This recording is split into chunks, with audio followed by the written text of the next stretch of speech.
헌법 제53조를 보면 국회에서 의결된 법률안이 정부로 넘어오면 대통령이 이를 15일 이내에 공포하도록 규정짓고 있는데 이런 통상적인 절차와는 정반대의 입장을 취한 것이 바로 거부권 행사인 겁니다. 오늘을 포함해서 헌정사상 총 73차례에 걸쳐서 거부권이 행사됐는데요. 자, 그렇다면 대통령이 거부한 문제의 법률안은 어떻게 되는 걸까요? 일단 국회로 다시 넘어갑니다. 그리고 재의결을 통해서 법안으로 확정되거나 아니면 폐기되거나 둘 중 하나의 운명을 맞게 되는 건데요. 상식적으로 생각을 해보면 국회는 행정부와의 자존심 싸움에서 밀리지 않기 위해서 법안을 재의결할 가능성이 크다고 할 수 있고요. 이렇게 하면 대통령의 거부권은 무력화되는 거죠.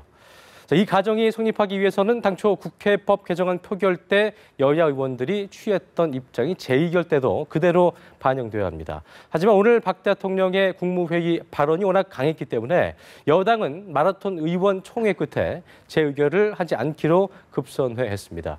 실제로 김무성 대표는 국무회의 직후에 대통령의 뜻을 존중한다 이렇게 말을 해서 이런 결론에 힘을 실어준 측면이 있다고 여겨지고 있습니다.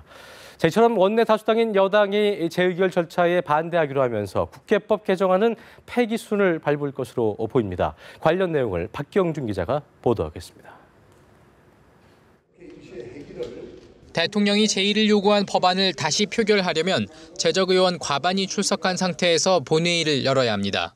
그러나 과반 의석을 차지하는 새누리당이 당론으로 재의결을 포기하면서 본회의 표결은 사실상 무산됐습니다. 당청 관계에 파국만은 피해야 한다는 공감대가 형성됐기 때문으로 보입니다. 국회법에 대해서 우리 당은 이제 표결에 이렇게 응하지 않기로 그렇게 뜻을 모았습니다. 야당과 무소속 의원만으로는 의결 정족수를 채울 수 없습니다.